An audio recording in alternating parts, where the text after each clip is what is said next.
প্রধানমন্ত্রীর সভায় অনুমতি দিচ্ছে না জেলা প্রশাসন। ভোটের বাংলায় বারবার প্রচারে নরেন্দ্র মোদী। তবে এবার তার সভাস্থল নিয়েই শোরগোল পড়ে গিয়েছে এবং সেই সঙ্গে অ্যাড অন বিতর্ক। বর্ধমানের যে মাঠে তার সভা করার কথা ছিল সেই মাঠে দেওয়াই হলো না প্রশাসনিক অনুমতি। তার বদলে আগামী 23 মে তালিতের কাছে সাই কমপ্লেক্সে হতে চলেছে প্রধানমন্ত্রীর সভা। জোর কদমে প্রস্তুতি চলছে, জোরদার বিতর্কও তৈরি হয়েছে। গোদা এলাকার বালির মাঠের জন্য আবেদন করেছিল জেলা বিজেপি নেতৃত্ব, কিন্তু ওই মাঠে সভা করা যাবে না সাফ জানিয়ে দেয় বর্ধমান ডেভেলপমেন্ট অথরিটি। তবে বিজেপির প্রশ্ন, ওই একই মাঠে মুখ্যমন্ত্রী মমতা বন্দ্যোপাধ্যায় সভা করতে পারলে কেন প্রধানমন্ত্রীর সভা হবে না? প্রশাসনের কাছে অবশ্য জবাব তৈরি। বিডিএর যে গোদার মাঠ, এটা বিডিএর আন্ডারে। আমরা বিডিএগতভাবে আমরা সিদ্ধান্ত নিয়েছি যে এখানে আমরা রাজনৈতিক প্রোগ্রাম এখানে আমরা হতে দেব না বা আমরা এখানে করতে দেব না, যেহেতু এটা সরকারি মাঠ। কিন্তু এখান থেকে আমরা মুখ্যমন্ত্রীর পারমিশন দুবারই দেওয়া হয়েছে, কারণ হচ্ছে তিনি প্রশাসনিক প্রোগ্রামে এসেছিলেন। আর এমন একটা পরিস্থিতিতে কেউ কি কাউকে ছেড়ে কথা বলতে চায়? না, হচ্ছে না। তৃণমূল বিজেপি দেখুন কে কি বলছে। পশ্চিমবঙ্গ বলেই সম্ভব। প্রধানমন্ত্রীর সভাগুলো দেখার পরে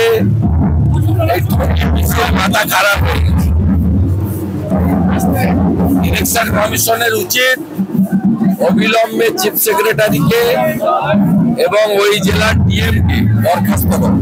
আতঙ্কিত, দু দফার সভাতেই হেরেছে, পরের দফাগুলোতেও দফা রফা হবে, তাই আতঙ্কিত হয়ে বিজেপি কোর্টে যান, কথায় কথায় কোর্টে যান। তো রাজনৈতিক যদি ষড়যন্ত্র হয়ে থাকে কোর্টে যান। মালদা দক্ষিণের তৃণমূল প্রার্থী শাহনওয়াজ আলী রায়হানের সমর্থনে প্রচারে তৃণমূল সুপ্রিমো ইংরেজবাজারে পদযাত্রা মমতা বন্দ্যোপাধ্যায়ের, সেই ছবি দেখছেন। সুব্রতোষ আরো ডিটেলে জানাবেন। সুব্রতোষ,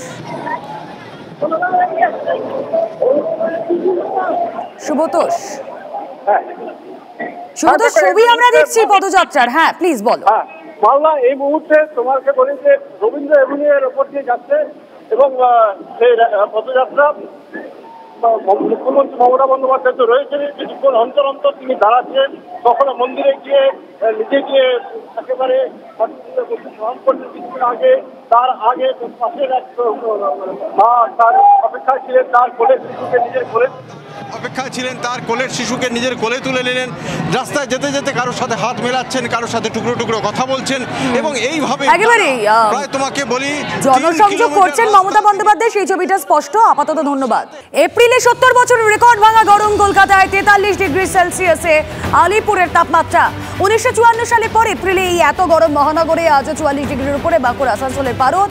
4 মে পর্যন্ত দক্ষিণবঙ্গে তাপপ্রবাহের সতর্কতা। রবিবার সোমবার নাগাদ দক্ষিণবঙ্গে বৃষ্টির আশা।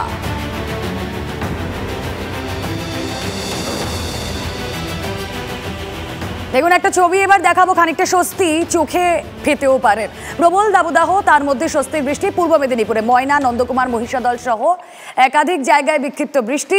প্রচন্ড দাবদাহের নাজেহাল জেলার মানুষ। এই বছর রেকর্ড পারদ চড়েছে মেদিনীপুরেও। আজও এই জেলার তাপমাত্রা ছিল 44 ডিগ্রির ঘরেই। অল্প সময়ের এই সাময়িক বৃষ্টি, দীর্ঘক্ষণ বৃষ্টির আশায় দিন গুনছে গোটা রাজ্যের মানুষ।